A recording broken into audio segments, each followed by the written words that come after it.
thing that I did a few weeks ago.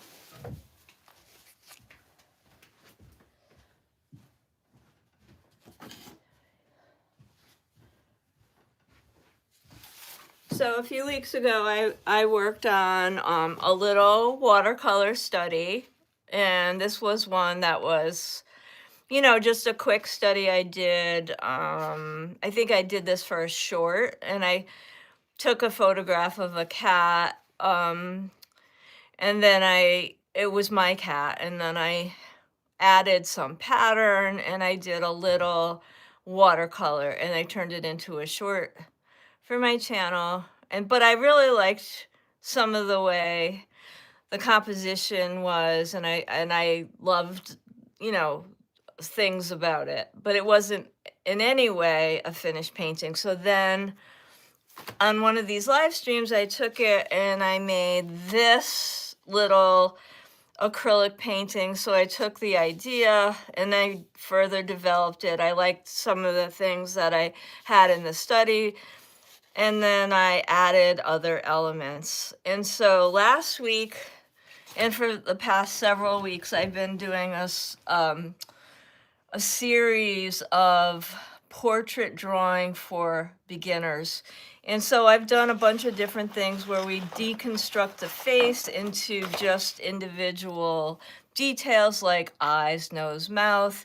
And then this past week we did a thing where we take the individual features into and cut them, you know, draw them individually and then cut them out into collage shapes. And I showed how we can kind of manipulate those to better learn how to do expression in just a really easy and fun, whimsical kind of way. And then I generated these two gouache studies when I did that video. And I really liked a lot of things about this particular one. And so I thought I would work from this one today. And then I have this. This is a wooden cradled panel. It's 11 by 14, and I like this size. And it just has a thin layer of gesso on it. And I thought I would work with this one because I just really liked a lot of it, of the elements that I have going in it. But I'm gonna change a lot of the things.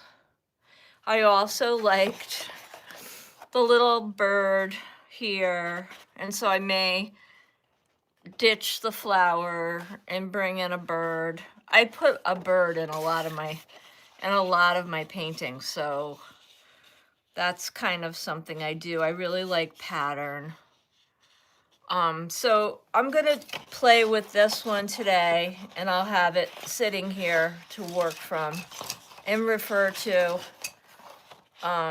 And then I'm gonna do it on this board, and it'll evolve as I work on it. And I have no plan right now, so that's what I'm gonna try to do. And just trying to see the best way. Okay, so the farther I push it this way, the better you can see it. So that's what I'm doing. I'm just trying to,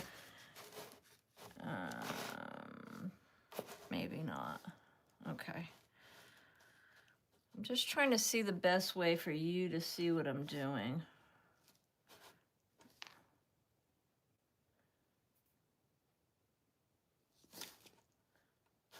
Okay.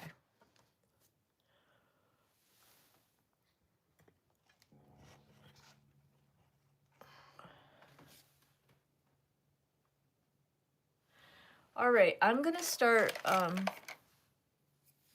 don't know why I'm having such a hard time with this camera setup today.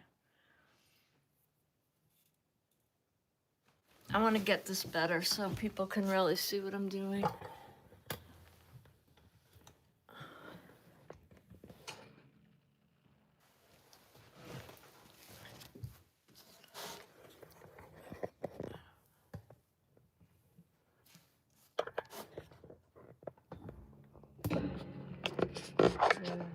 That's going to be way better, I think.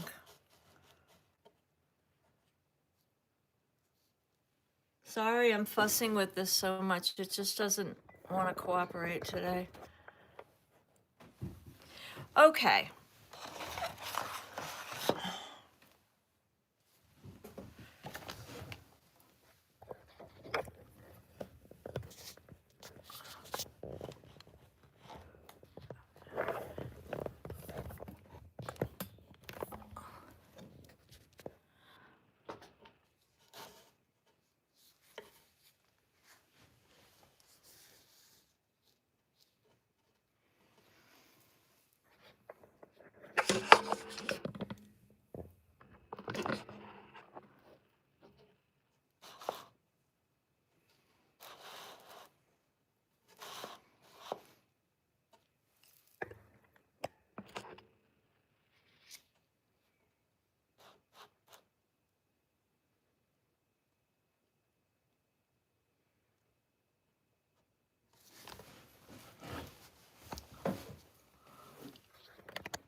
Now I'm just going to work from this picture, and I'm going to keep her right here, right next to me. And then I think I'm going to reposition it just a little bit on in the composition, because I always like to have some interesting negative space when I'm planning the composition. Sometimes when I'm doing a study, I just kind of slap them in. But I like to have things not right in the center. I like to have them either off to a side a little more. I generally like to have maybe a little bit more of the person's shoulders or chest showing. So I'm going to kind of make the person a little bit more, I'm going to reposition them a little better, I think, so that the space around the person is more interesting. So it's going to mean a few different things that I'm going to be changing, I think. So I'm going to draw light first. So I always say to draw light. It doesn't really matter as much when we're painting with acrylic, because acrylic paint gives you really good coverage. But I do have kind of a strong pencil.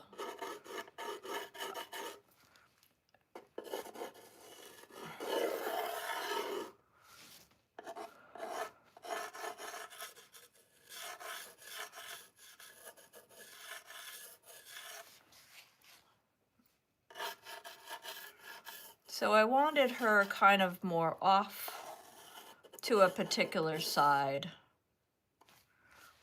than she was in this one.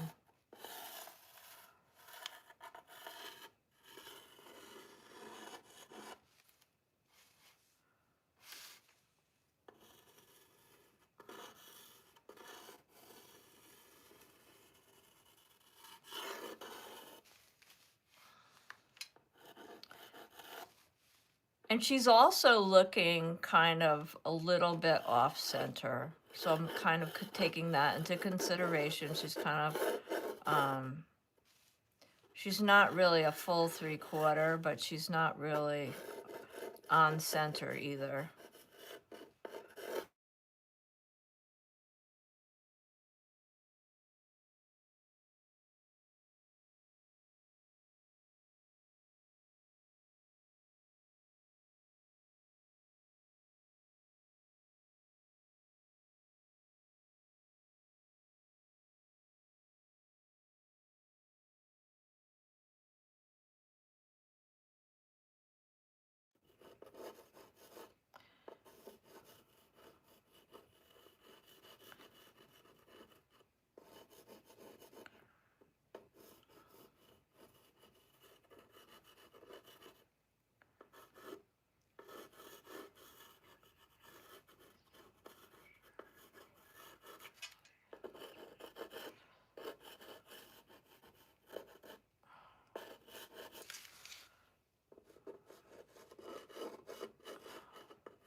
So if you're interested in portrait drawing and you've been afraid to try because you've tried doing faces before, I do have a course on my page that I'll link to in the description box after I upload the replay of this, because I've kind of tried to break it down and simplify things, and I really, the way I teach it is not probably how you've seen it taught before. I really try to embrace not being perfect, and just breaking down and deconstructing things, so we're really not thinking about perfection when we're making faces, but we're embracing individual interpretation and just really trying to have fun. So if you've ever wanted to incorporate doing figures and faces in your paintings, this is a really fun way to do it and have fun incorporating faces and figures into your work.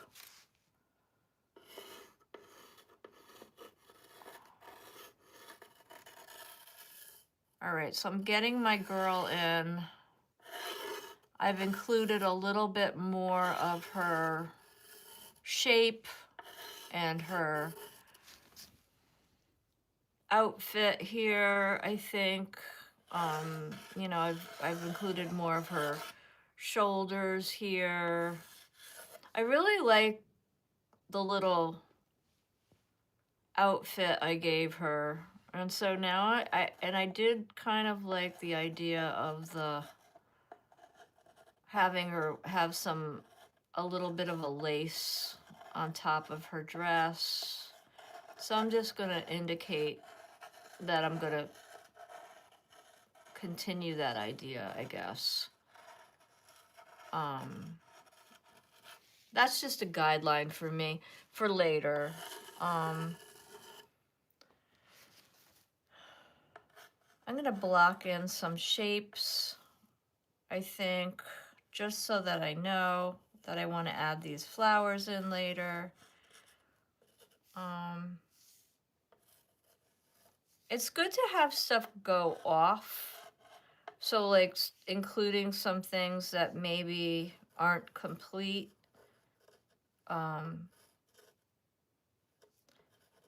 Because maybe we won't see the complete flower in every single case, right? Some of them are going to go off into an area.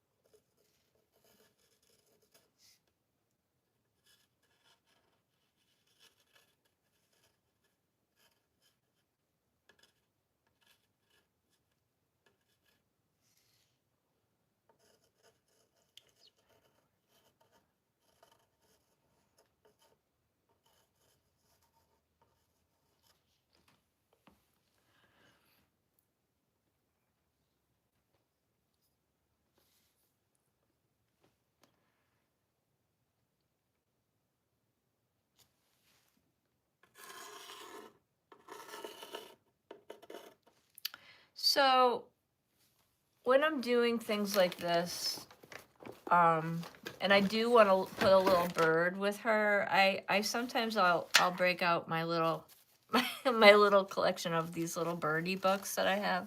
So I'll look for a bird, and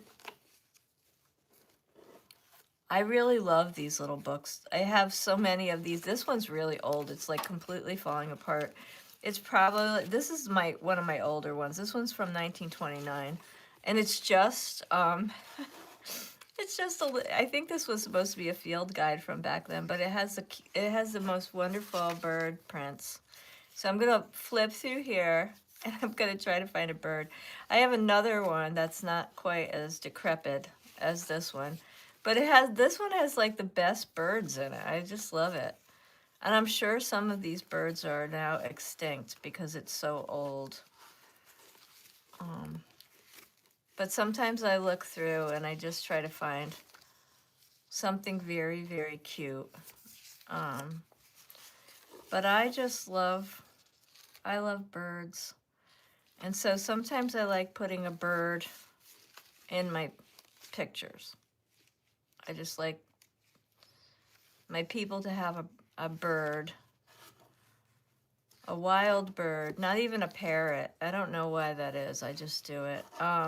You know, I had a grandmother that used to always have her little bird sitting on her shoulder, or sometimes they would sit on her head on top of a handkerchief, and that might be why, because I put them in honor of my grandmother.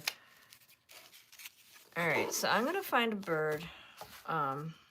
There's so many birds. This is a very similar book, but this one I think is from the 70s, which doesn't, you know, it's in better condition. It has a better cover, so the pages aren't falling out. And these are the cutest birds. So I just want a cute bird. Okay, so maybe I'll do this guy. I don't know. There's so little time and so many birds. All right. I like the shape of this bird.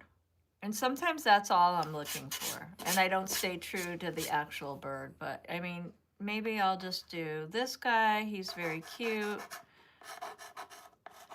And again, I'm not trying to be perfect. I'm not making a field guide for the birds here. I don't have any idea how large this bird is. I want to look at the bird and you know, just get an idea of the shape of this guy.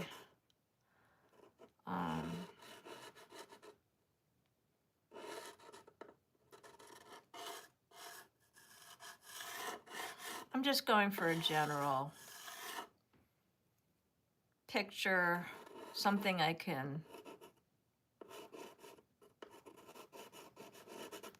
want a really cute bird. Okay, so here I go. I'm going to make this guy. He's awfully cute. Okay, we're going to give him this is going to be dark. That's going to be dark.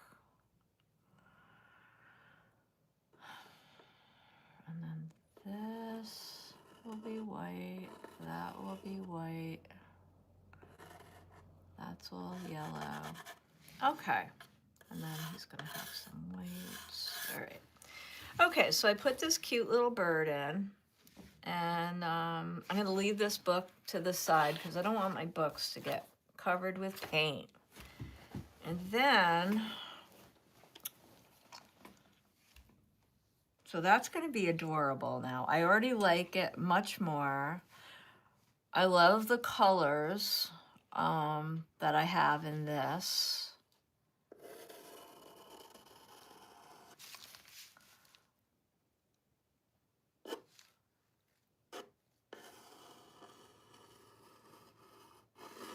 This is her chin.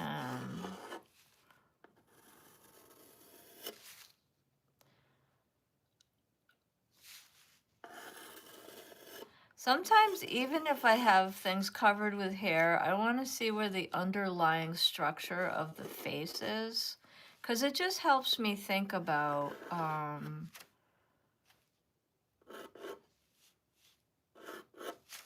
where the shadows are going to lie on a face.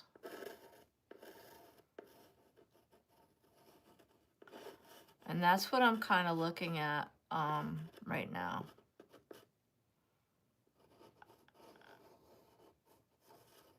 And there was things I liked about how the study came out that I thought gave her some personality.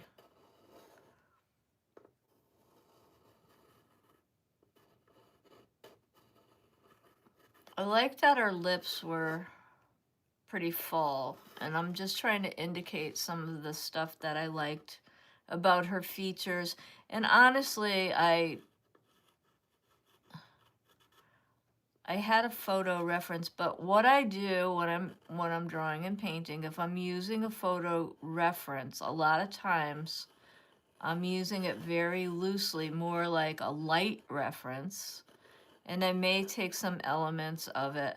Unless I'm trying to do a true portrait and get a likeness, a lot of times I'm just not really trying to follow it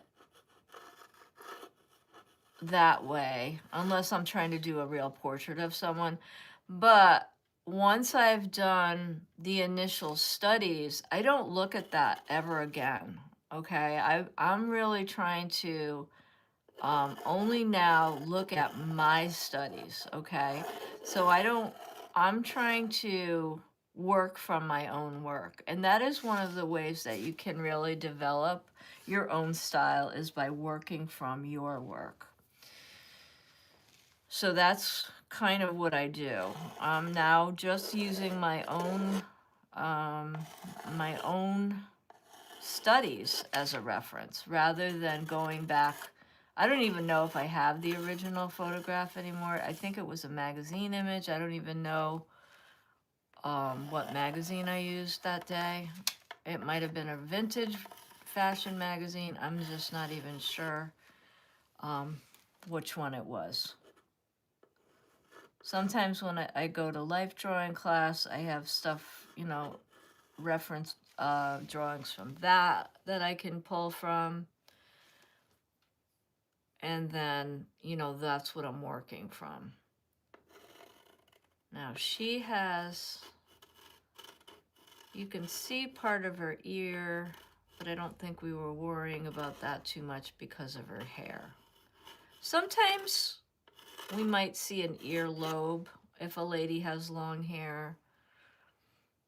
But I tend to put down more information about light and where my shadows are going to go for a painting than I do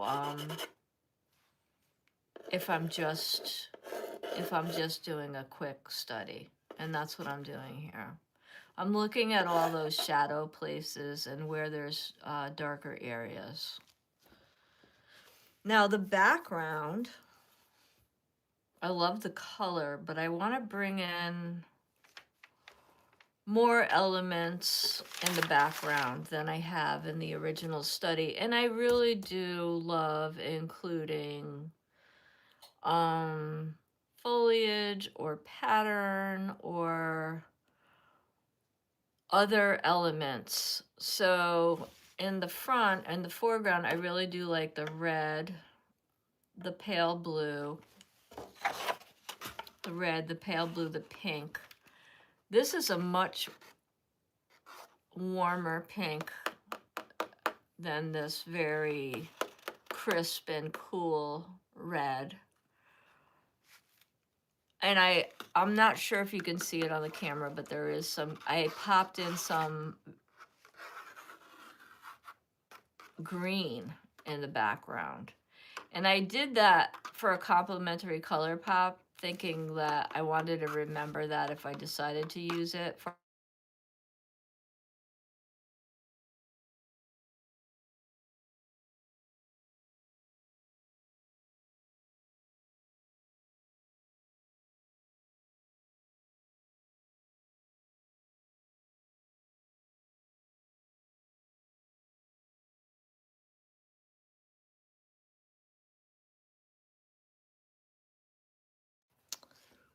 So I think right now I'm going to think about maybe doing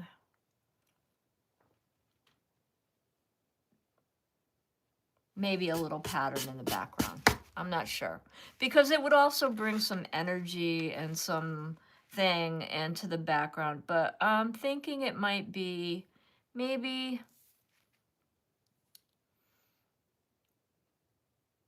I want to do something green. So I think I really like that dusty rose color. So maybe I would even just do something like an organic kind of stripe in the background. That would be more like part of a wallpaper or something, and then we can add just simple like simple foliage, like leaves or something to it.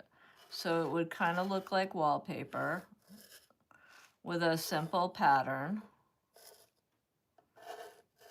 And I could bring that color in, and that would be like a beautiful complementary color.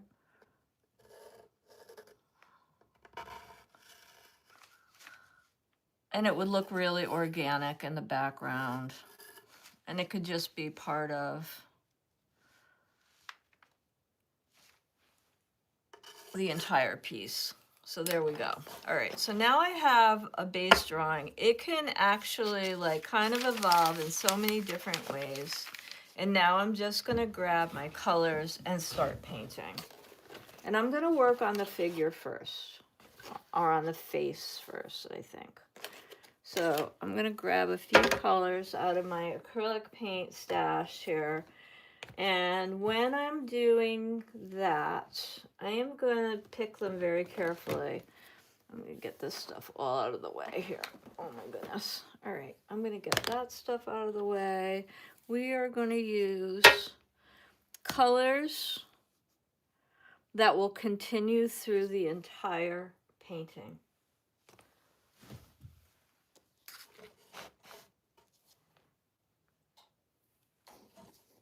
Yeah, we're going to use colors that are going to continue through the entire painting. So let's see. Let me see this. I picked out a very cool red, a somewhat warmer red. Let's see. A couple of colors out here. I got some pinks out. But then we're going to need some flesh tones. So in order to do that, I am going to mix those from red. And then we're going to use, I believe I want to go in with some, I'm going to show you how I do this. I'm going to use an earth tone, a red, some white, and if I need a little bit of a darker hue, I will put in some, let's see, do we have burnt sienna? Let's see if I have a darker earth tone that I can go for. Let's see, what is this?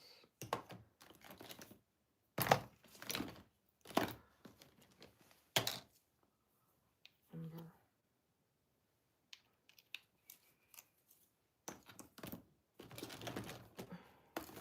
It's raw umber.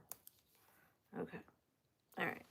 So I'm going to use, that's my darkest hue, which is going to be raw umber. I'm going to use cadmium red. Now, raw umber is a very, very dark brown. Now I'm going to use cadmium red.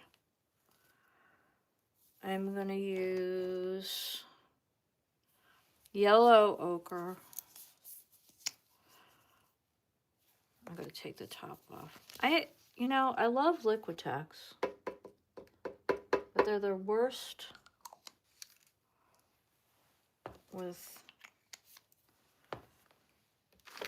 they're the worst for, their containers aren't great. And white. When I'm mixing the skin tones, and I'm going to throw it on top so you can see what I'm up to. I'm going to show you right here. All right, so I'm going to show you how I mix this. Let me grab a good, there's a good brush. I got to get a couple of things out here. This, I need these. I need this. Okay, so now I have these colors. This is raw umber, which is a very dark brown. This is cadmium red, yellow ochre, and titanium white, which is really the only white I use because it's very opaque. That's matte medium. I'm using it for flow. I use a lot of it when I'm mixing paint. It's exactly like the paint, except it is clear, and it will help with flow, and it will help your paint go on better. It's instead of water, you should be mixing your paint with medium, and you could use gloss or matte. I like matte better, but you can use whatever you prefer. And it's not, it's water-based paint, acrylic, but it's not really designed to be diluted with water. It's designed to be diluted with medium. So if you're not using medium, you really need to start thinking about using it. There's a whole line of paint mediums for acrylic paint, but your basic ones are the matte and gloss mediums. And so they're really helpful and useful when you're working with paints. Okay, so here I'm gonna mix flesh tones. So now I'm gonna make myself a beige. Okay, so that's the basic color that we need. And I'm gonna put a little bit of this brown in, just a little bit. Now these colors are the same, no matter if you're working with someone with dark skin or light skin. We're gonna make ourselves a creamy, kind of a brown color, okay? And then the only difference between whatever ethnicity the person is how much weight you add, okay? And we need all the colors, dark to light, okay? And then you just add as much weight as you need to get to that, to get to the lightest values of the face, okay? And you can change the red, okay? You can change the red, you can change whatever earth tones you're using to change those colors. So, because some people are more peachy, some people are more rosy. I mean, you just use a different red or a different yellow earth tone, like, so you could use raw sienna or burnt sienna. So you can, like, literally just keep changing the different reds that you're using to change those tones, okay? Now I'm gonna put on a first layer, and this first layer is gonna be my lightest values, okay? So I paint I paint with thin layers in the beginning, okay? So much like oil painting, I want to go in with my thinnest, lightest layers first. The first layer is always a little weird looking, and I you know, I always talk about, we're just getting down. The first layer is kind of an informational layer. I definitely want to get in my lightest values first. Okay, the lightest values are where the light hits your face first. So, like, you know, there's certain places, usually like your forehead, you know, the front of your chin, those kind of places that kind of stick out more will usually be. In this case, a lot of times, one side of the face will be lighter than the other. This panel was a raw panel, and it was wood, so it has a layer of gesso on it, and that just seals the wood so that we're able to paint on it, okay? So I'm gonna just put a thin layer of this creamy color down.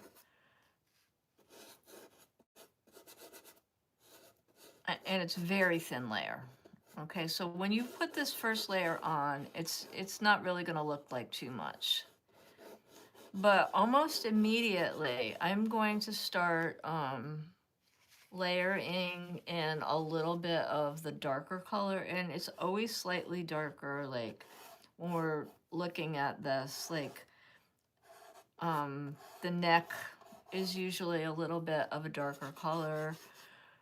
And right now I'm not being super neat or anything like that, or I'm just going in. This is like a value degree down, when I'm doing the neck, because our neck, you know, it's a little bit more in shadow. Okay, so I'm not going super dark here. I'm just going down like one degree, I would say, in value. And value is simply the difference between light and dark in a painting, or, you know, a photograph, or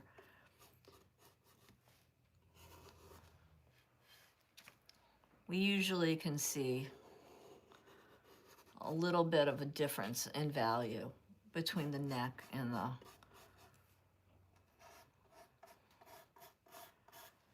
Okay.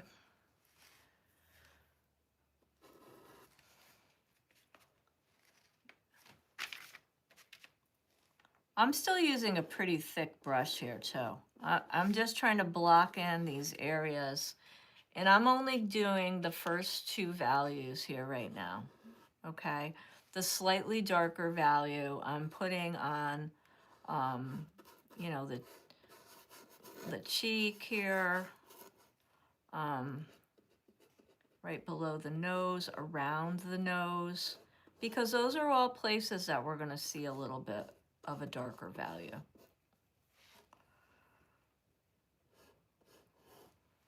Around the hairline, we generally see that little bit of a darker value. This is going to be the darker side of the face. This side of the face is a little bit more in shadow, so I'm going to just add a little bit more of that. And then this is a little bit of a shadow area, so I'm going to go a little darker still right here, but still very thin, and I'm not going to be dramatic, okay?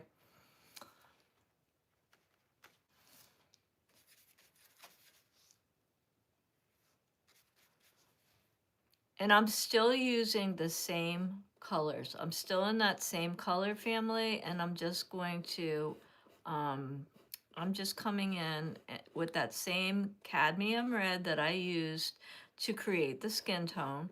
So all these colors are going to go together seamlessly, and I'm just going to grab, just put a little bit of color on her lips, okay? But still a very thin layer. I'm barely getting coverage here right now. I'm just putting a little bit everywhere, and just getting these colors down. And I'm not even at this point trying to, I have a little bit of that red on here that I'm kind of spreading on the cheeks at the same time. But I'm going around the picture. I want to get a little bit of the darker value with more of the brown mixed in, and I'm going to just pop in her eyebrows, okay? I'm just going to get this.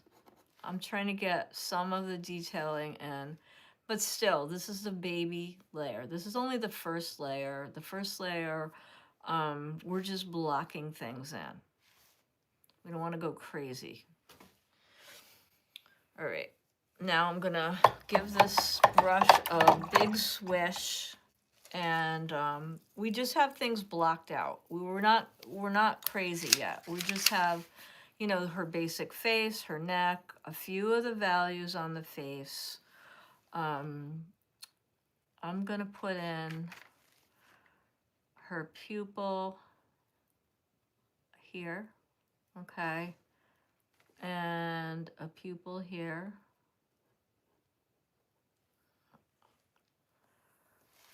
And so I'm not doing that with black. I have that with dark brown, and it's very intense. A lot of times I don't use jet black with anything because I feel like it really makes things look harsh.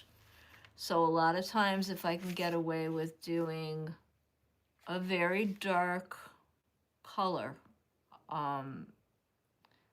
that's related to the rest of my palette, that's what I do. And now I'm gonna just get her eyes a little bit better. And I kind of want to like indicate her eyelids a little better, because that'll start to make her look once their eyes are in, they're kind of like, it's almost like they start to look more alive. And I'm not, you know, really finishing them off by any stretch, but I'm just getting them in. So now she looks like she has more of a personality. I'm going to mix a little of that dark color in with the lip color and create a darker shade of the lip color. And then I'm going to just pull it across the middle here. Okay. And then if I feel like I made that too wide, I can just go in with more of the lip color. Yeah.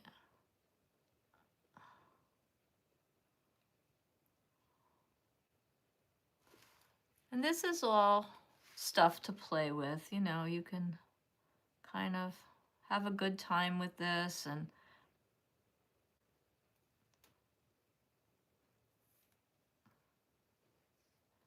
take as long as you need to take when you're working this way.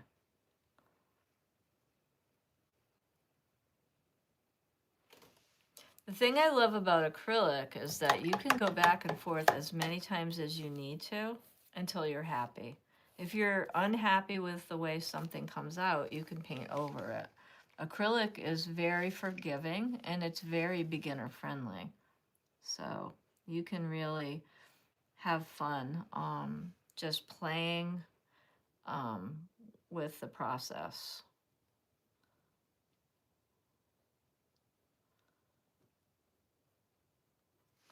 Okay. Let me check my chat now. See if I can get on the chat. Last week I couldn't get on at all because I couldn't connect. It was really aggravating. Let me see if I can get in here today.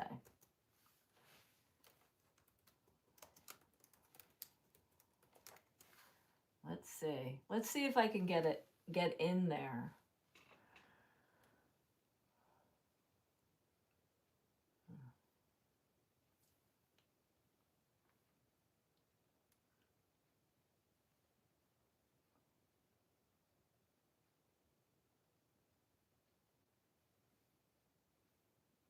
I'm trying to see if I can see you.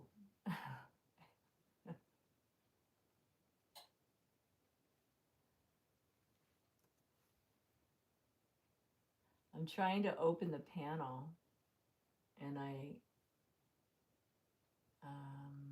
yeah.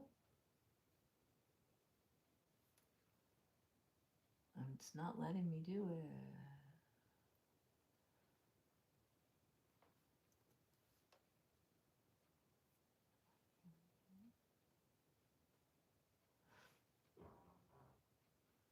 No.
Well, I can't open I cannot open the panel. I'm having bad weather where I am, so I'm really sorry about that. I would love to pop in and say hi to all of you individually, but I cannot get on. So anyway, let's get back to painting, okay? So what I'm going to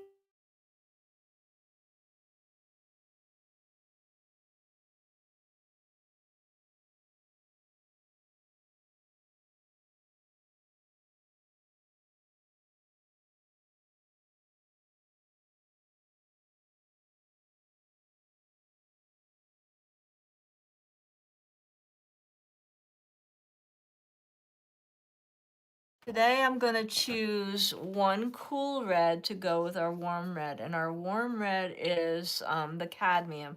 So I'm going to look at one cool red, and I think I'm going to use Perylene red, which is one of my favorite cooler reds, okay? So, and the difference is cadmium is always a warm color, okay, a very, very warm red. So it's closer to orange on the color wheel, and the Perylene red is a cool red, so it's closer to blue when we look at it on the color wheel. So I'm gonna put that one down, and that's the one that I'm gonna use for this lady's top, okay? And then the cadmium red is warmer, and so we want to use that one maybe to create a warm pink, okay? So I'm going to create that using the cadmium red. So let's get that one out, and I'm going to put that here. And so obviously pink is a tint, and it's a tint of red. So we add white to red, and then it makes pink. And everybody kind of knows that, I think. And I'm going to just mix up a quick pink using the red, the cadmium, and a little white in a separate pile. I hate when my colors, I hate when my colors get all mixed up. So I'm gonna make a nice soft, very warm pink using cadmium. And it's really pretty. If I need more white, I'll grab it. I can grab it from over here because that's also very pinky and warm. Okay, now I'm gonna mix it really well. You should really be mixing with a palette knife, and being really lazy and not. I'm mixing it with my brush, but that's okay. No one's here. The art police are not here, so no one's gonna come and arrest me. They don't know where I am, and we're having a snowstorm where I live, so no one's gonna get to me to rip away my brushes. All right, so right now I am going to make all of my flowers with this warm red. So everything, even though I'm kind of doing this little spontaneous project, I'm still thinking about my color choices, my composition, how I'm putting things together, and not over taxing my color palette, because the more colors you add, the more chances you have that your colors are going to go horribly awry. Okay, so I already know I want to always think in terms of keeping my colors limited. And the reason I do that is that so everything looks cohesive. So if I'm mixing my colors from a very basic or small amount of colors, then everything goes together seamlessly. And then if I add in just a few complementary colors for a pop, everything works together in a really nice way, and I haven't overwhelmed the piece by putting in things that clash. So far we don't have that many colors in this piece, and I'm going to be adding kind of a pale blue lace around the top of this, and then we'll just be adding a green. So we have to, and green and blue always go together because they're analogous colors, which means they are color neighbors, so colors in a row. And we'll make sure that the green that goes in the background and the blue I choose are complementary to each other, you know, that they're going to work together. So I have to think about which blue to choose when I grab one. And that depends on which green I use, right? And so we make sure that those are going to work nicely together. And then we know we'll have a very cohesive color palette. And I do think about all those kind of things when I'm creating a painting because I want everything to look nicely together. And this painting is one that it's a small painting, so a lot of times now I'm working out ideas that I may take forward into an even bigger painting. So this little study, is also a study, but this one might go into a larger painting because this time of the year there's a lot of the early part of the year is usually when there's a lot of open calls. So this size study are the ones that I kind of now take all my little watercolors and things like that, and then I might make paintings this size and then say, these are now the ones I want to, you know, further develop into larger paintings that I'm then gonna apply to some open calls or some bigger shows later this year. And then because I do exhibit and show my work. So, and then, you know, these are paintings that I would maybe the smaller ones I'll sell, but also the larger ones will go out to shows, etc. And this is just the way that I develop my own work, but not all artists work this way. Some artists work in a different way, but I generate small studies and I make small paintings and then I develop them into larger paintings. It's just every artist works in a different way. I also do a lot of sketchbook work and I develop studies in the sketchbooks as well. So everybody works in a little bit of a different way, but this is just part of my process. So now I'm looking at some blues and I'm going to choose a blue that is very close to green on the color wheel. So I know that instead of choosing a blue that's very close to, so this is a cool blue that I'm choosing, manganese blue.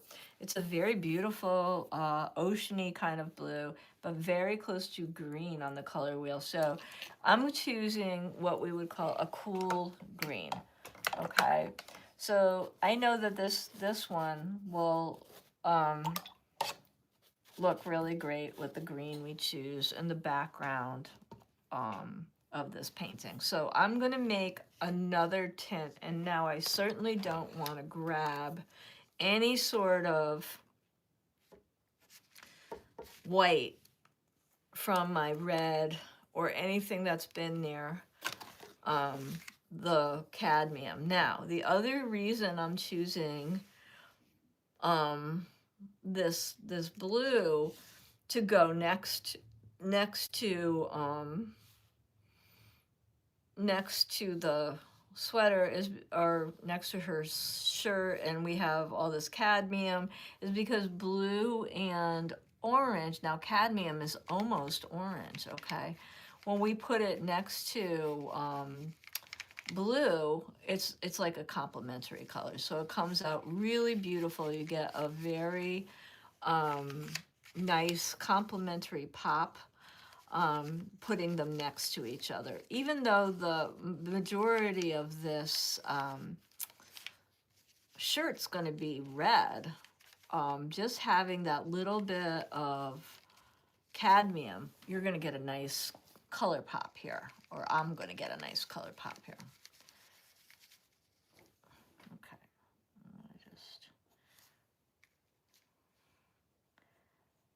and I want a really subtle kind of a look here. So I'm gonna go in and paint my little lace.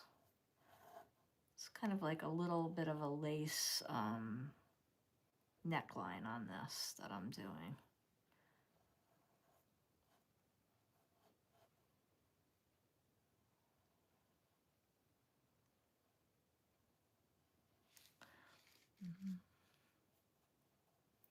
Again, because this is the first layer, I am going in quite thin while I'm doing this.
I sometimes also will start oil paintings this way with a very thin layer like this of acrylic paint and do all this preliminary work in acrylic and then finish these in oil on the bigger pieces especially. Not so much these little guys. Like I'll do a lot of these small ones like this, but the larger paintings that I do in oil, I very often start them this way with a very thin bottom layer of acrylic paint, and then I will go in and finish them with oil.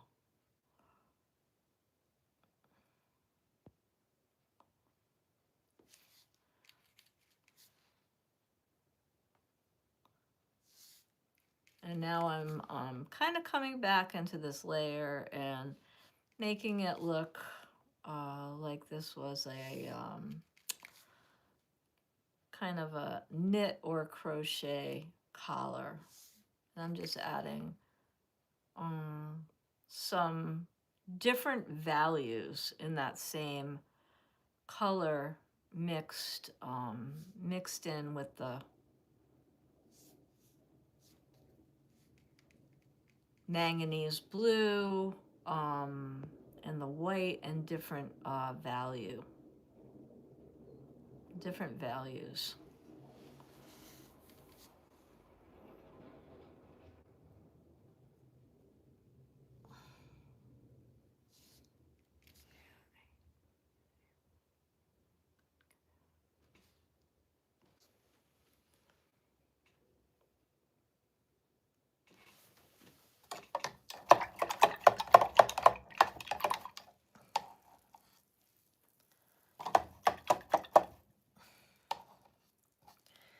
And I kind of trick myself a little bit when I'm doing this because now that I've done that, I can go back to my face with fresh eyes because I've kind of gone away from it for a minute and I've let some of those first layers dry, and now I can go back in and kind of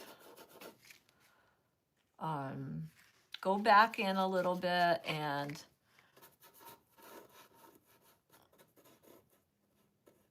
look to see what I want to change or improve, or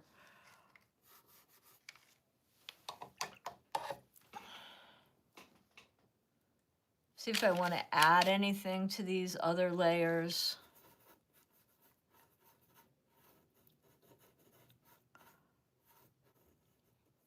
because that first layer, I did not finish it. You know, I just got in, I blocked in that first layer. And so there's pieces of white, there's still white showing on my it's not really a canvas, it's a board, but I still have some white showing here. So we want to come back and get some of these areas looking a little bit more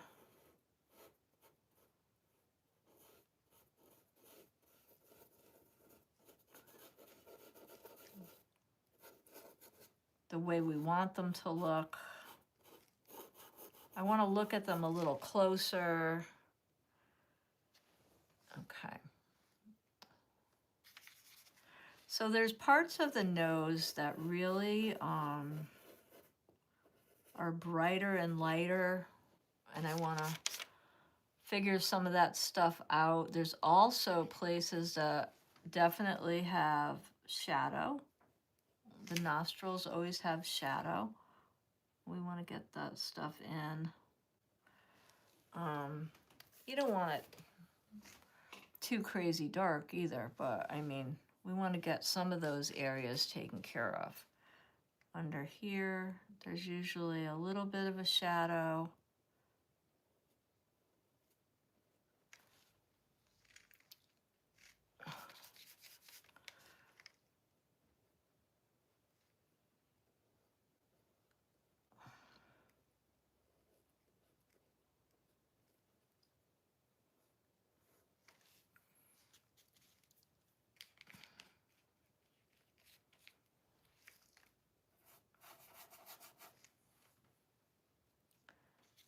And whenever I don't have a good flow with my paint, I just add that matte medium in, and it really helps the flow, okay?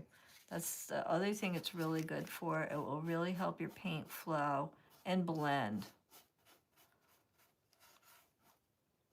I really want my paint to blend nicely. So when I add that in, it helps everything flow and blend really nicely together. That's what it's really great for.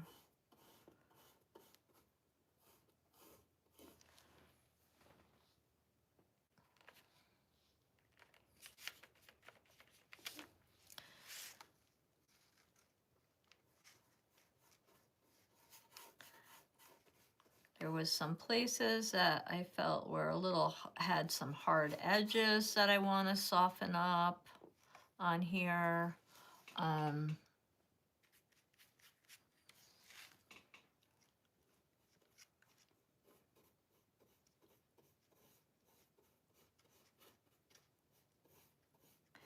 I'm trying to get some more of those soft rosy highlights in. I felt like this area was a little bit too dark from my initial pass, so I needed to lighten some of, still a shadow, but I certainly need to lighten it up. And that's why sometimes I work my way around and come back to some areas, okay? And I adjust my values as I'm going along.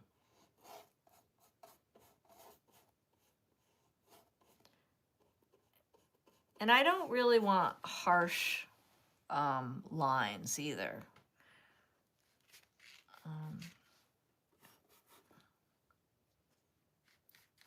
And anytime I feel like things aren't blending, I just grab some more matte medium, and I allow that to really come in and help the flow.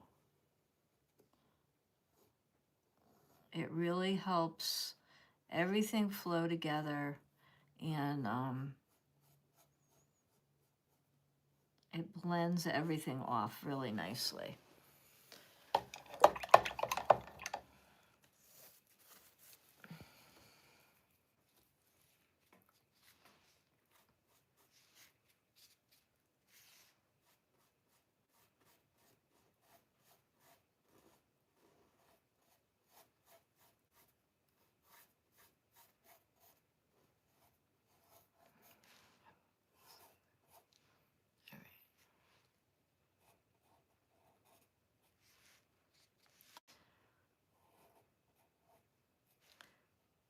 Now this layer, it's just another thin layer over the top, but it really does start to look way more finished after you put this on.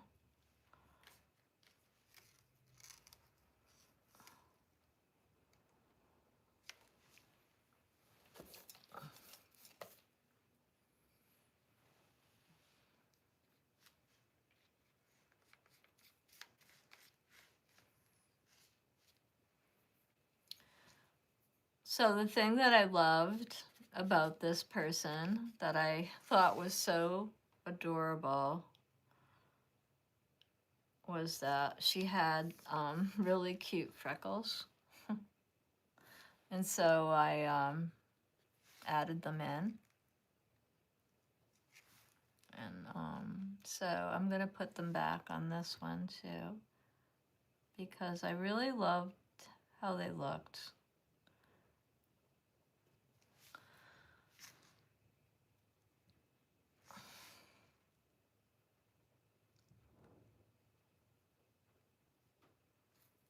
I really like the freckles.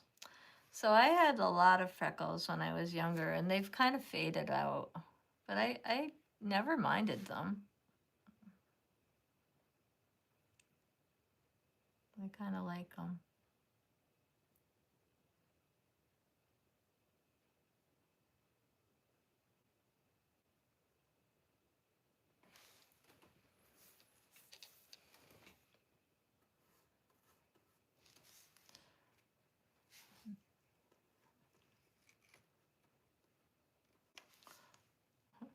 I kind of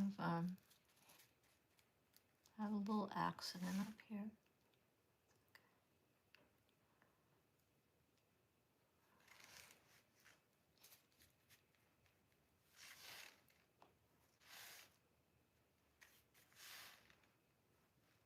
I had a little accident up here that I'm trying to fix. That's okay. It's okay.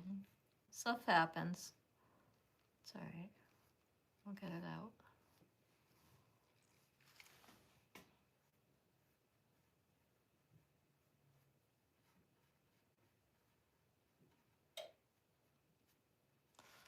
All right. Oh, now she's just so cute. I love her freckles. So now I'm going to keep going. Now I'm going to mix up her hair. All right, so her hair I'm going to do, let's see. I'm going to use, all right, so we already have yellow ochre out, right? So now I'm going to add in, we have yellow ochre. We have cadmium red out. I just put cadmium lemon, right? Because she's blonde. All right, so she had blonde hair. So I put out the cadmium lemon. We have the yellow ochre. Then we had raw umber for the darks, if I want to add some darks. And then that's what I'm going to do. I'm just going to block that out. I like to have multiple colors in the hair, otherwise I don't think it looks natural. And that's why I use multiple colors when I'm doing hair. So I'm gonna go in first with the lights. With the lightest colors first, and I'm gonna just get that stuff in.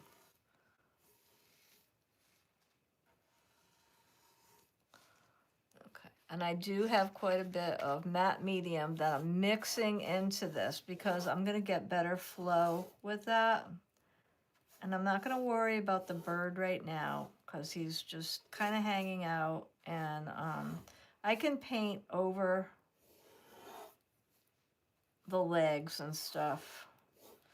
I can paint right over the hair because I want the hair to flow nicely. Now I'm going to go in. I'm going to grab more matte medium. And I'm going to get in here with this other color of blonde.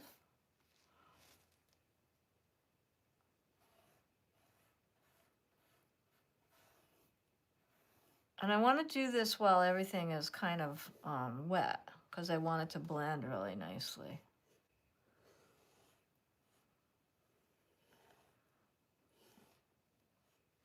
And I'm not going to worry about this bird's legs at all. I'm just going to let this all come together.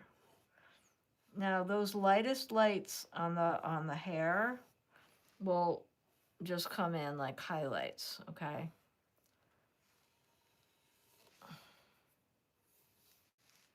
It's mainly going to be this medium blonde color.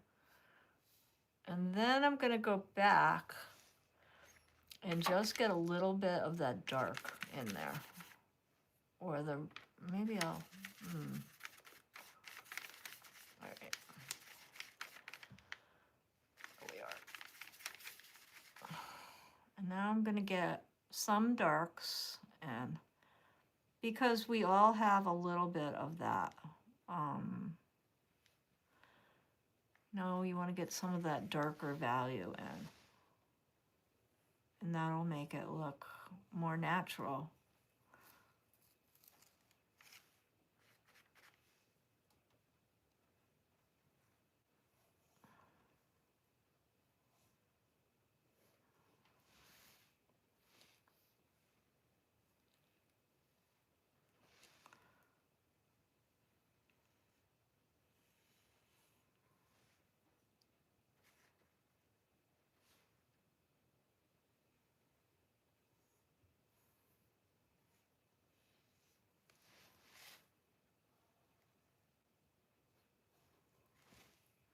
Okay.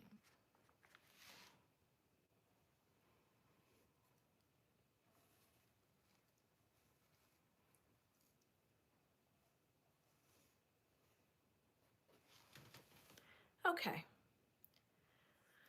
Now, if I don't like this, I could let it dry a little bit and go back in with some more color.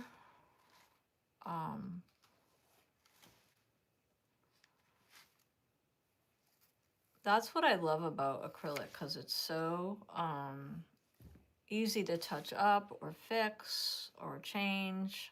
You know, it's just really easy to work with. Okay. Okay, so now we have this lady really going here.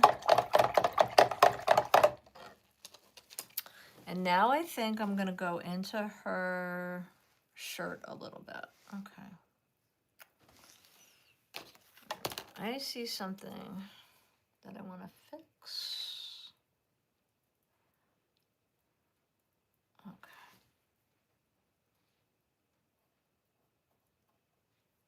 All right. Now I'm gonna do her shirt. Okay, so now I'm gonna take that really cool red and I'm gonna mix that up with a little bit of matte medium, and I'm gonna get started on the shirt. I'm gonna go around all these little flowers I made, and I think it's gonna look nice.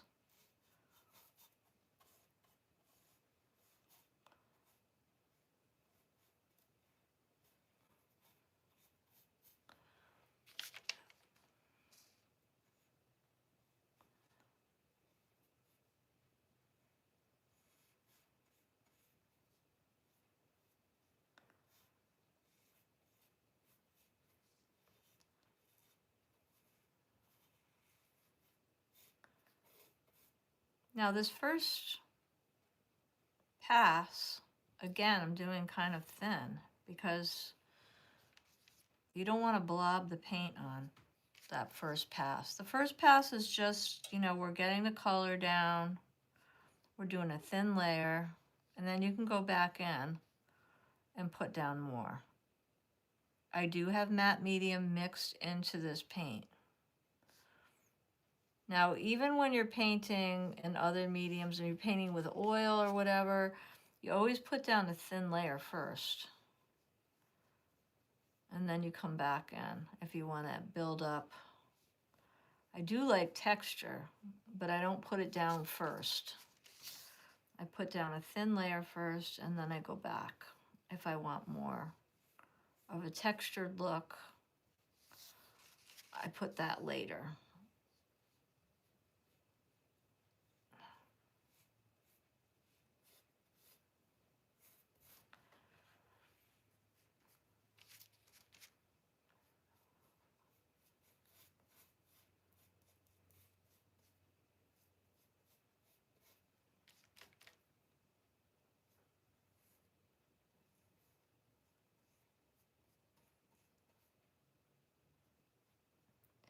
I know I just painted over that flower, but it doesn't worry me when I do stuff like that because I know I can go back in and paint it with my other color.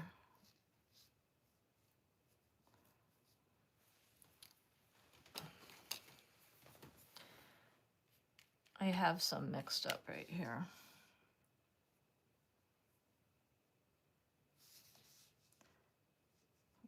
I'm going to get in there right now.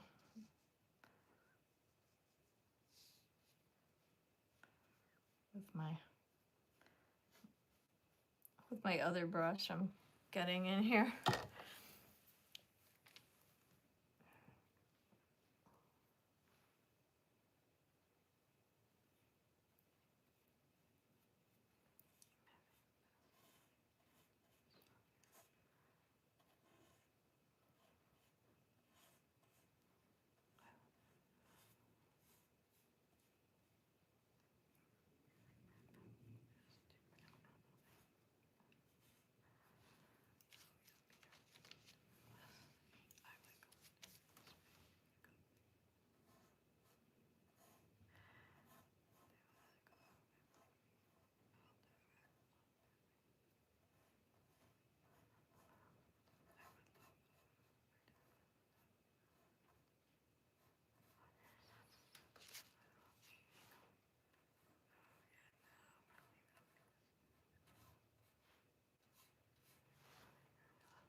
You don't ever have to worry about being perfect when you're painting.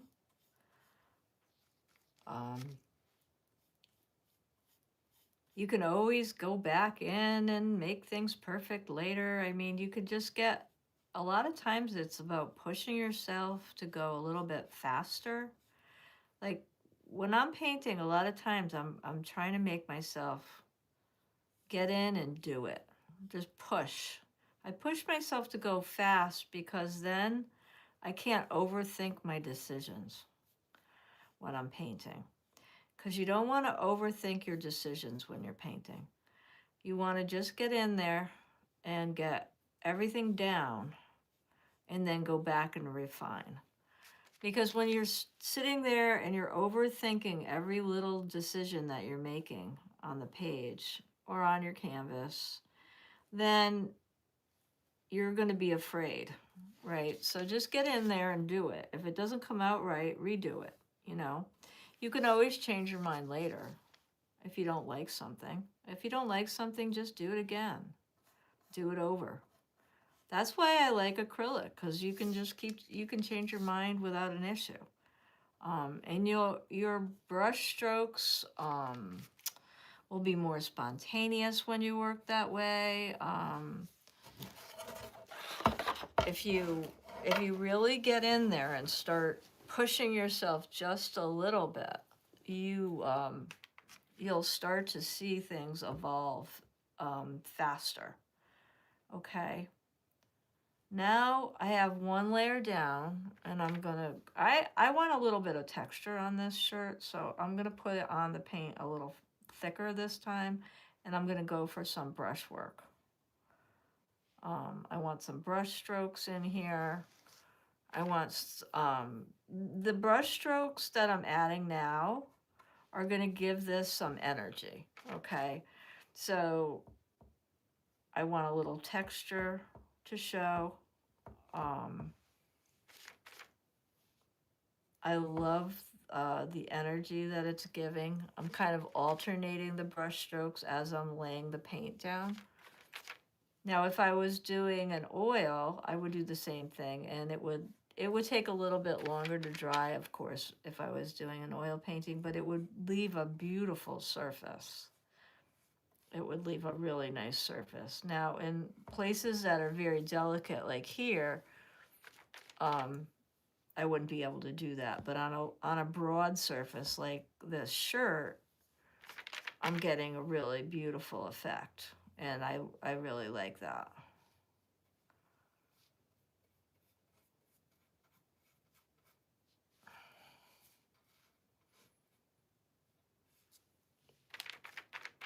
And I'm not being careful because, you know, if I was, I wouldn't have just done that big bloob on a flower, but I could fix that. I'm not scared. It's just because I'm kind of pushing myself a little bit to go faster.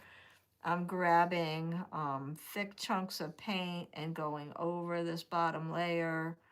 And that's okay because I'm really more trying to build up a surface here, and I'm not going to worry about little things like that. I'm going to just clean my brush up, grab the color that I need, which is, and then now I'm looking for that mistake I made. And I don't know where it even is. That's okay. You know what I'm going to do is I'm just going to make more of the cadmium red pink that I had. I don't need any more of that blue, so I just need to make a beautiful pink. And I actually need more white because that's too dark. Now, this is why I buy white in only one size, which is gigantic, because I make a lot of tints in my painting. I use a lot of titanium white, which is the one that is the most opaque.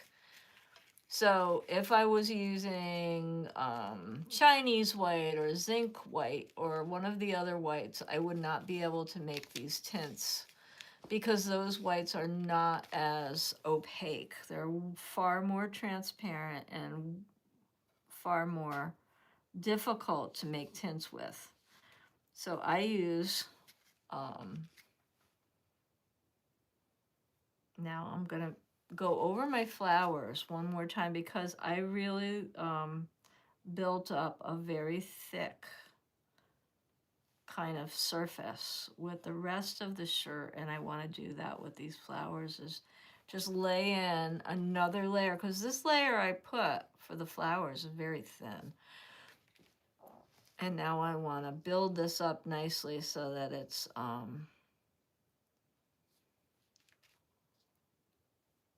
more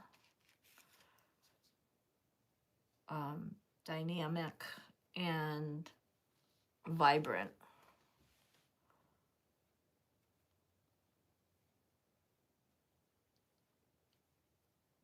It's just really pretty.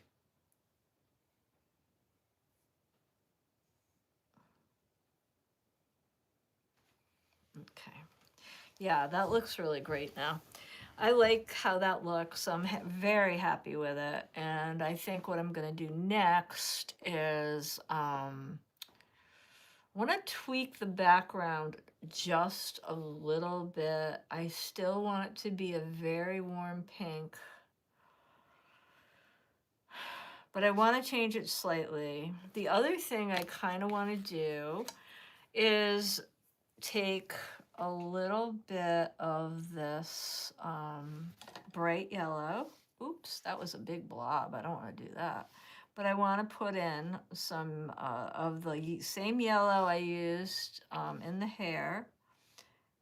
Now, I always repeat these colors somewhere else. So the same yellow that's in the hair for the brightest bright lights is now coming down into the center of all these flowers. So I like to repeat the colors again, okay, because all those little things like that help to solidify and make your painting more cohesive, okay? Now, I did put a lot of this yellow in, but then I kind of covered most of it back up. It was there as a highlight, and then I added more yellow ochre. I added the darkest darks, but then I covered up a lot of it again. And I'll look at it again before the painting is done. But I really like what's happening. The face is almost finished, but not quite. I see some areas that I'm going to do some final work on. But right now I'm pretty happy with what's happening. All right, so I'm going to make up more of this kind of a warm pink background, but I want to bring in some more of a magenta kind of tone to it, which is a little bit slightly cooler. So I'm going to just add a little bit of magenta to that mixture that I have going on.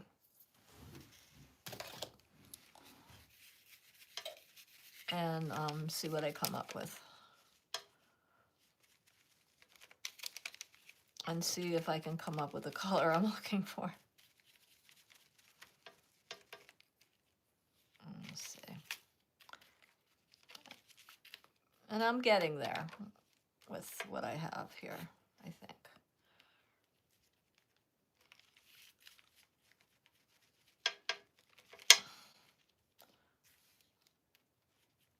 Okay. So now I have kind of warm orangey pink that I really like. And I'm gonna say, I do kind of like that. All right, so now I'm gonna go in the background and I'm just gonna paint this whole background this color. And yes, I am covering up those, the drawing I have in the background, which is but I can kind of, I know exactly what I have back there, so it's not going to bother me if I can't see it. And like I said, this might evolve a little bit. Now I'm going to spread this out pretty well, because what I really wanted was something different than the pink in the shirt, okay? So the pink flowers in the shirt, the pale pink flowers in the shirt, this needed to be a little different, which is why I'm doing it like this.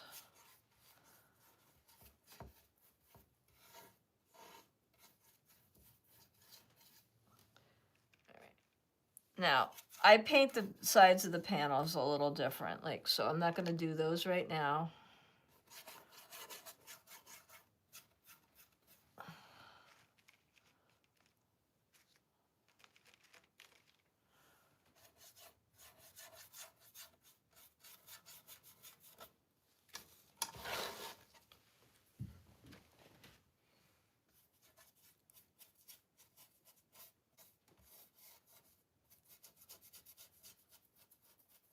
So this is almost like a corally pink that I'm getting. Very warm, corally, orangey pink that I have in the background here. So it's cadmium red and magenta mixed together with white, and I created a tint of that color. Be really careful when I go around the lady.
Okay, so now we're getting someplace because now we actually have most of the canvas painted. I don't know. What do you think? Here it comes, right? I wish I could get on this chat so I could say hi to you guys. Oh my gosh, I don't know. It's really, sometimes my streaming, when I stream, I can't open my chat for whatever reason. I really, the last couple of weeks I've been having a problem. Although the stream itself seems to be working, I can't get into my chat the way I want to. Okay, let's just see here. Hold on 1 second. All right, now.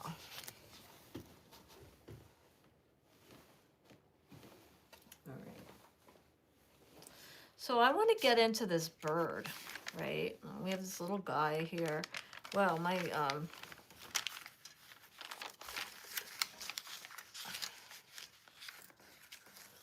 palette paper is really taking a beating today. Oh my gosh. It's so funny. Okay, let's see. I might need another piece of something. All right. Well, I really love the background color. Wow, that came out great. All right, so I'm looking at, see how I had a really similar color with this gouache. The gouache study had a really, really similar color.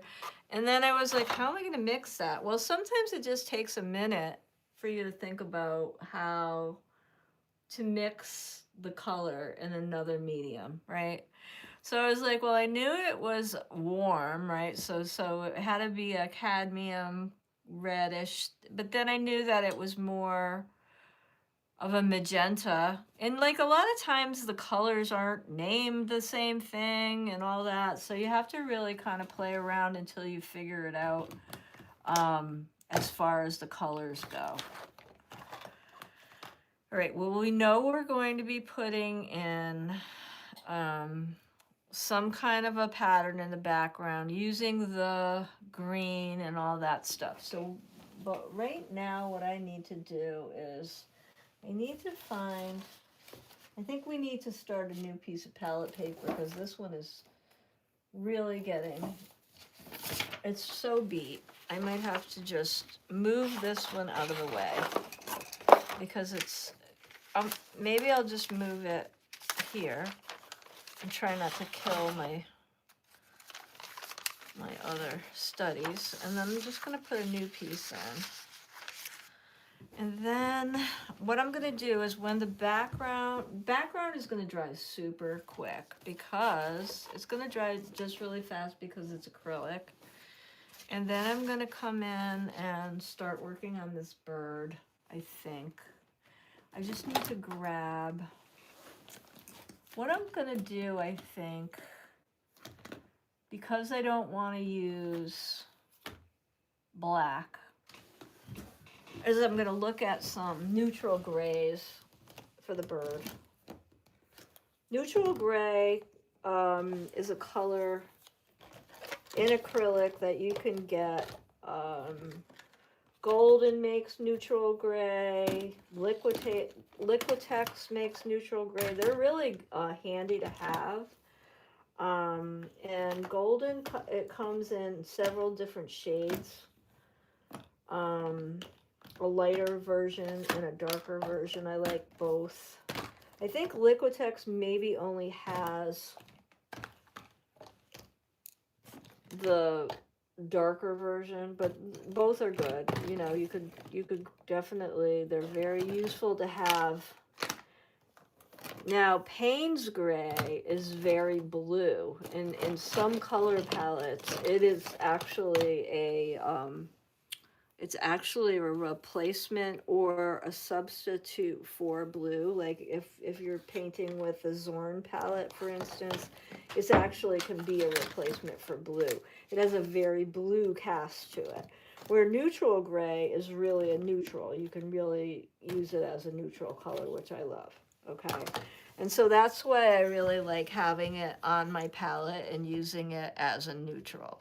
All right, so I'm using the Liquitex Neutral Gray today. I'm using the darker version. I also have the lighter version of the neutral gray, but I'm not going to need that today. But I'm just, it is very handy to have the neutral gray. I do love Payne's as well, and I do always have it, but it is more of a blue cast.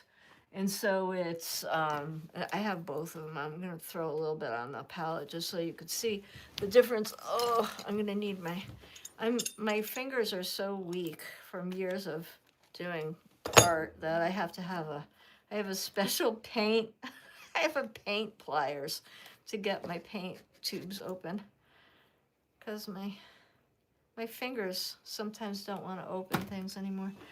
Okay, so the Payne's Gray, let me see. You could actually see on my palette when I water it down a little bit, is so blue. Look how blue that is. Can you see that on the screen? I think so. And then the neutral gray, when you do it, is really, has none of that, right? So you could really see the difference when you're looking at it.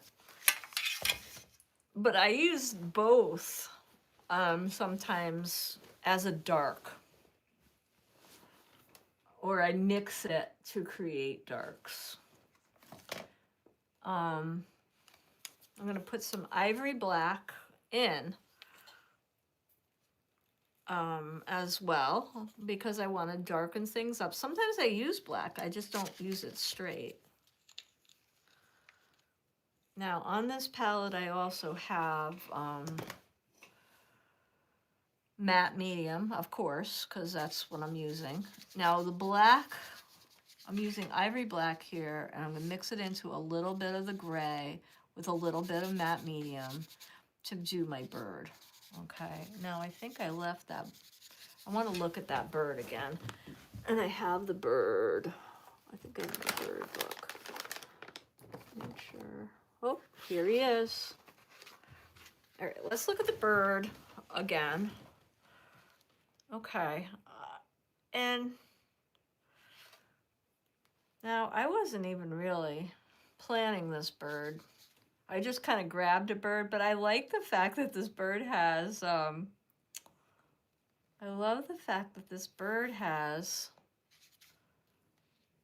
yellow, because now we can, he's gonna kind of go with our,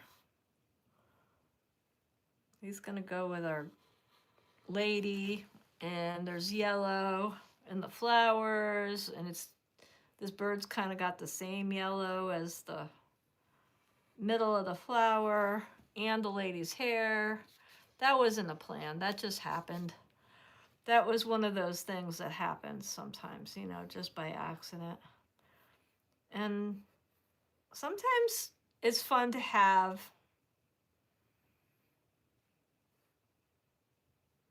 it's just really fun to have things like that happening, you know.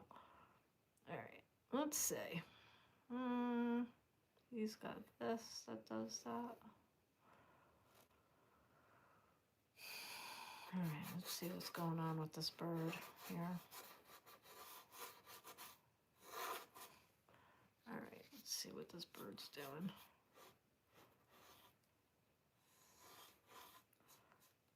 All right, I'm just gonna get this bird blocked in.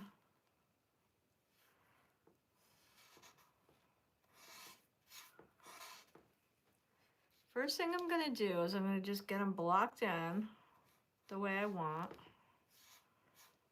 And then I'm gonna come back in and I'm gonna put all his details. All right, now this bird has a very dark mark here. And his little beak is very dark. Nice, okay.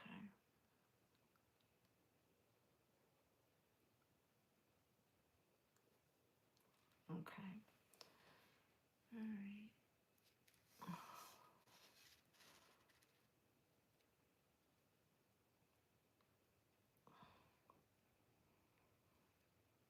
All right.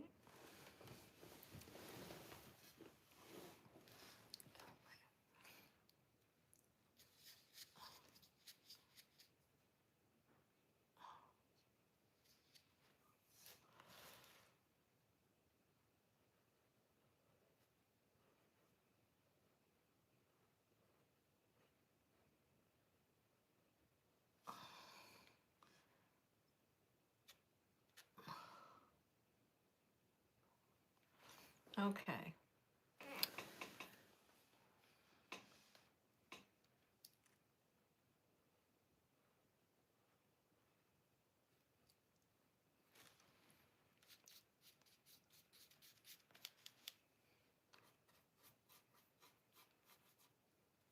Okay.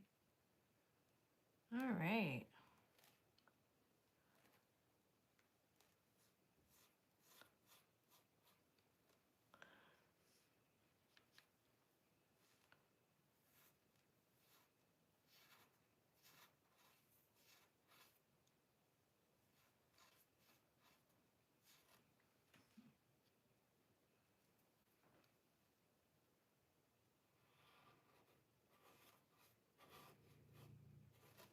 So I'm glad I put all three of these colors out because I'm using the panes as a dark.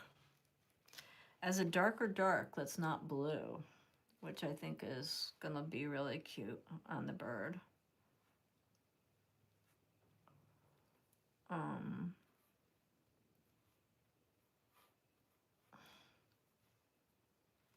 then I will add white to this and it will pick the whole thing up. It'll look really great. All right.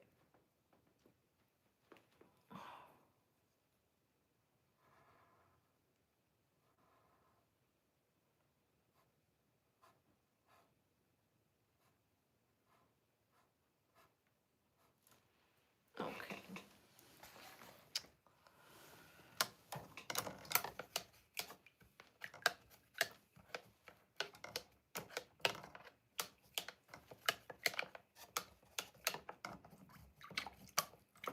Okay. Okay, now I'm gonna get myself some white. Ah, it's a good thing I have a big white. It's my favorite. I always have to have lots of white. Okay, now.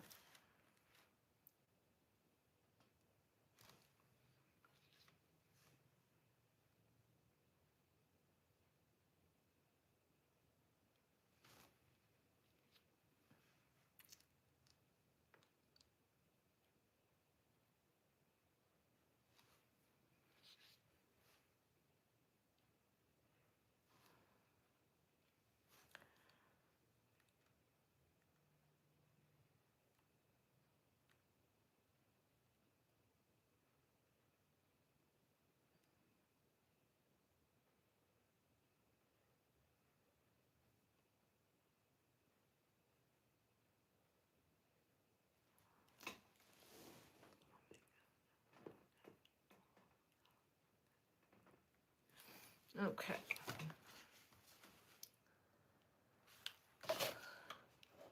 Now we're gonna do this.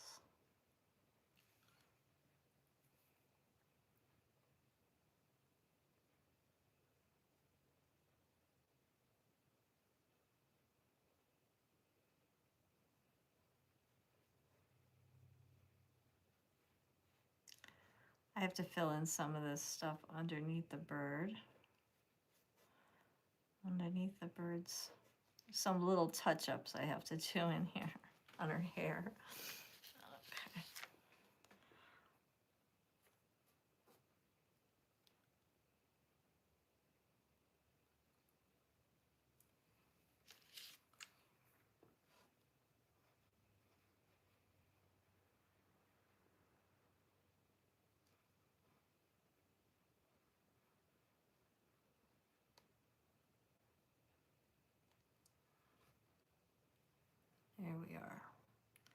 All right, so we have like a really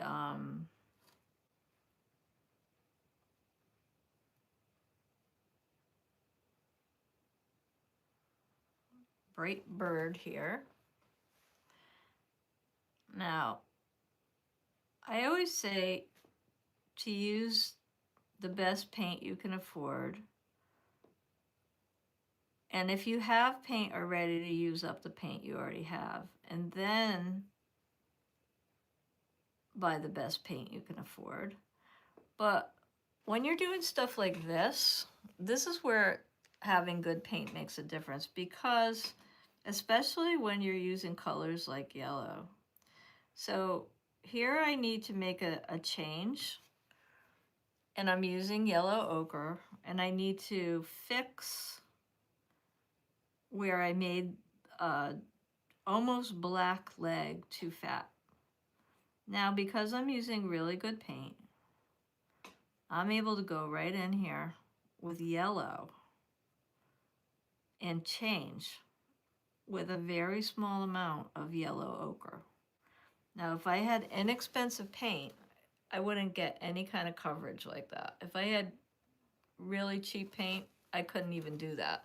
I'd have to put down a layer of like gesso or something to cover it and then go back and paint. I would not have been able to fix that. The other thing is that I put out very little paint today to paint this picture, and I got amazing coverage with the paint that I used. And that's kind of the difference between really good paint and student grade paint. Student grade paint is fine to start out with if you don't know if you're going to continue with a medium or you're going to like painting. But as soon as you know that you love it and you want to stick with it, you need to upgrade, because it's actually more economical to have better quality paint because you use so little. You won't even use that much paint. I put out so little paint when I paint because I know that I am going to get the coverage I need, and I won't need a ton of paint to do the amount of painting that I set out to do. I just put out a little squish, and if I need more, I'll put out a little bit more. But I mean, I really can get the job done with just such a small amount of paint, and I get great coverage. And I use mostly Liquitex and Golden when I paint. I use Winsor Newton a little bit, and even in oils, I really like the Winsor Newton oils is usually is what I use. But I go with a better brand because I know that, you know, I'm gonna get really good coverage, and I won't have to buy it as often. But if you use the other paint, you won't get that kind of coverage. I'm gonna give this bird a little highlight on his eye, which kind of enlivens them. When you give the your eyes just that little bit of a highlight, it kind of brings them to life.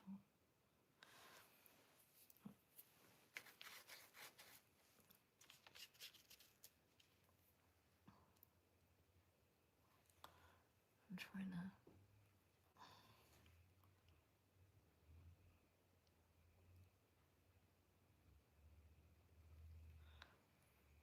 Okay, now we're getting someplace with this lady. All right, now I've got to look to see what I want to do with my face here. Oh, the bird. Let's go back to the bird because I didn't really finish this bird. All right, now I'm gonna do just a little bit. Here, let me get some matte medium. I'm gonna mix up some of this white. All right, let's see. Okay, so we have some.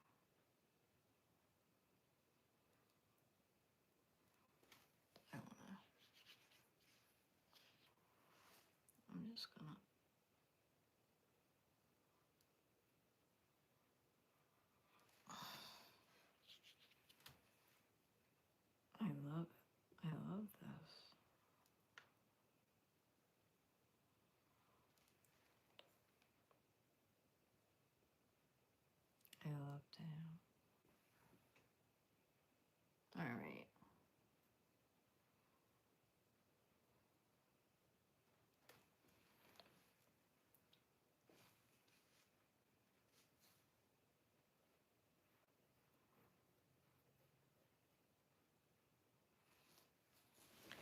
Okay, so now I like my birdie. I think he's very cute.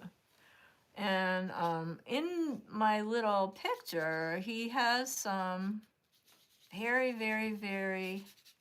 Now I'm mixing up what we call a glaze. So I'm taking some matte medium and some of the gray paint, and I'm making a very light glaze. Okay, so the glaze just kind of gives you a very pale color, right? And so this guy had a very pale gray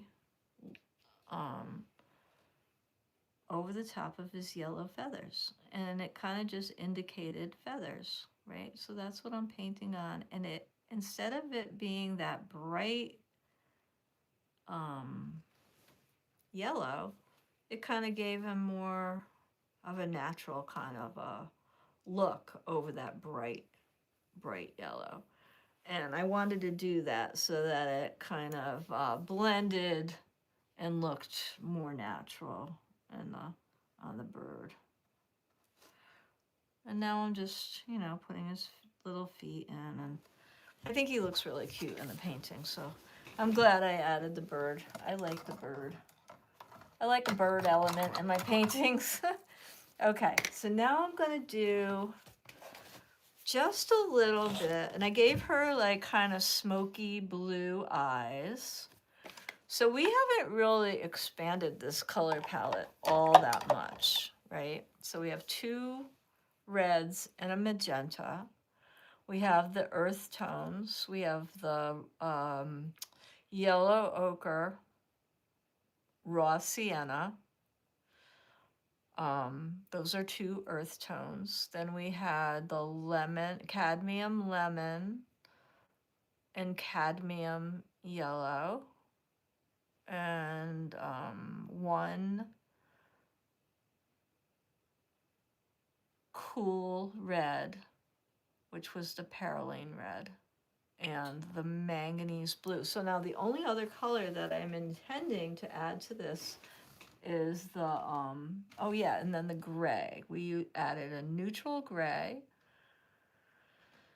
black, which, you know, I barely used, and then I used a tiny bit of Payne's for the bird. But those are all very sparsely used, and now we're just going to add green. Okay, so now the green I think I'm going to use is going to be permanent green, which is like a... But I'm going to still use some of these other colors, right? So permanent green is this color, permanent green. But then I'm going to use some of the other colors we're already working with, right, to mix to this green, I think. That's what I'm going to do. So I want to try it with a little bit of the manganese and see what happens with that. Because we're just going to do a little of that pattern, I think. So I want to get some manganese mixed in, because that'll darken it up a little bit, I think. I'm not sure. Then maybe I'm gonna, I actually want to see what it looks like with the yellow, the lemon yellow. I actually kind of like that better. And then I'm gonna add the matte medium to it. That's actually nice.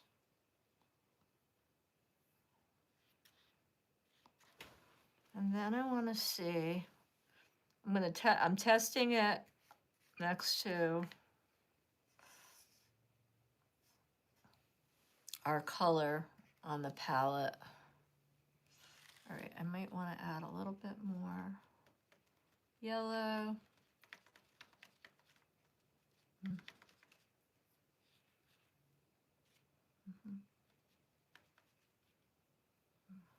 All right, yeah. Okay.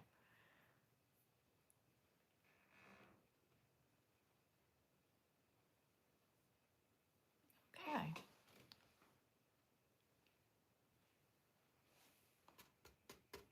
So while we were doing those other details, this had time to dry. So now I'm just gonna come in with my brush, and I'm gonna go in and I'm going to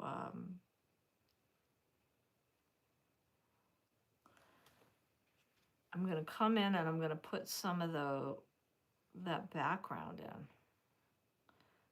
Because sometimes I really do like to have a little bit of stuff in the background. Now,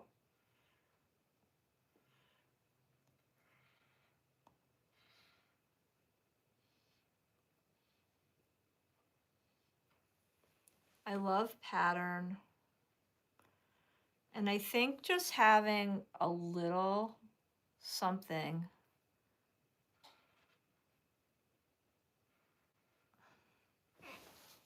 will pick this up. I already like it better.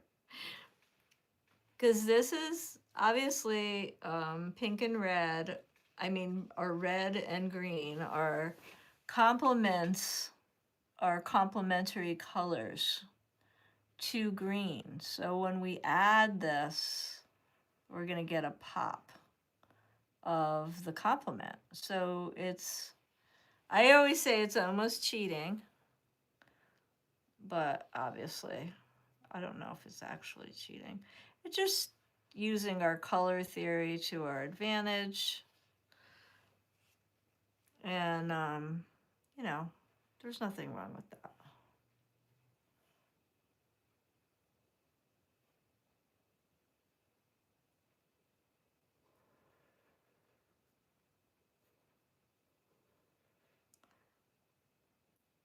Color theory can be extremely powerful in a painting. And so if you learn a little bit about it, it can really help you enhance your paintings. I have lots of color theory videos on my channel, and you can just check those out because I have a whole playlist of them. It's one of my favorite things. Just learning about it and putting it into practice in my work.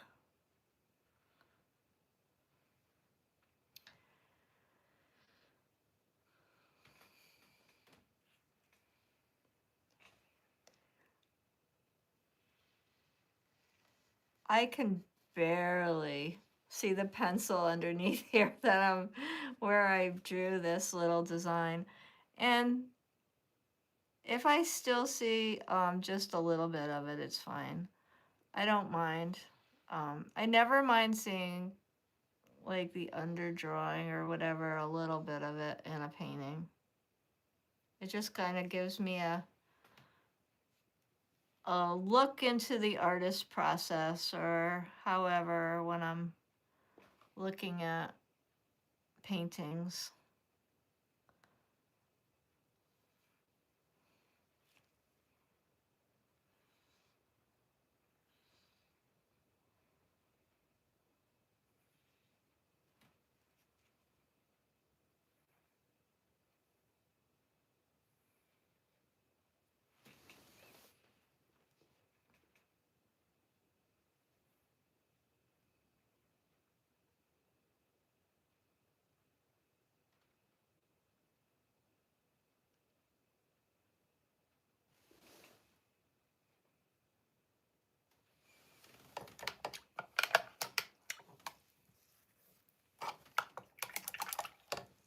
Okay, this is really getting there now.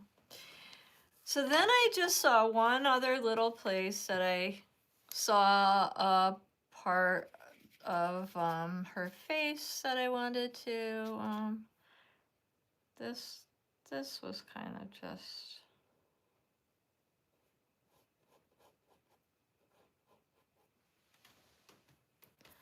that was kind of bothering me a little bit, like right in here.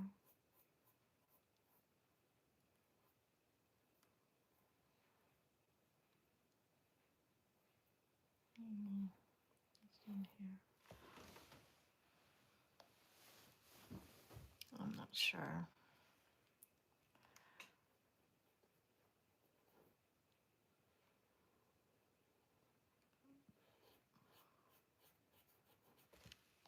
I don't know.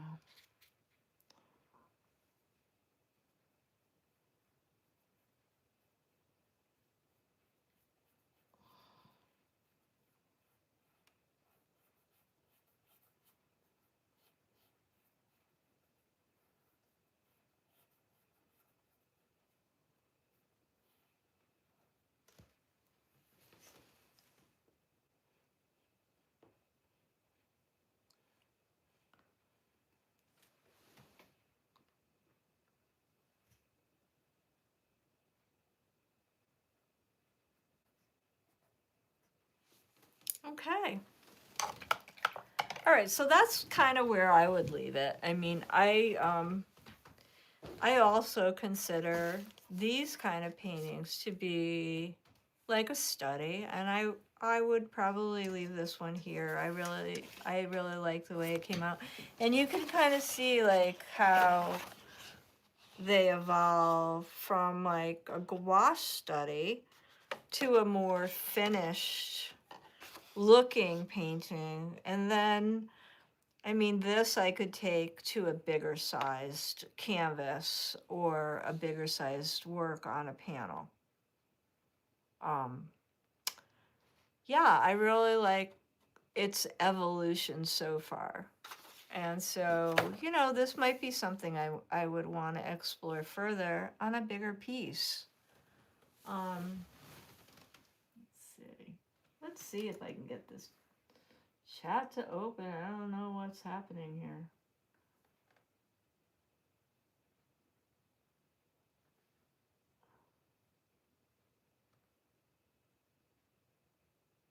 Yeah, I can't get it to open, guys. I'm so sorry. All right. Well, I want to say bye, and I'm going to be signing off.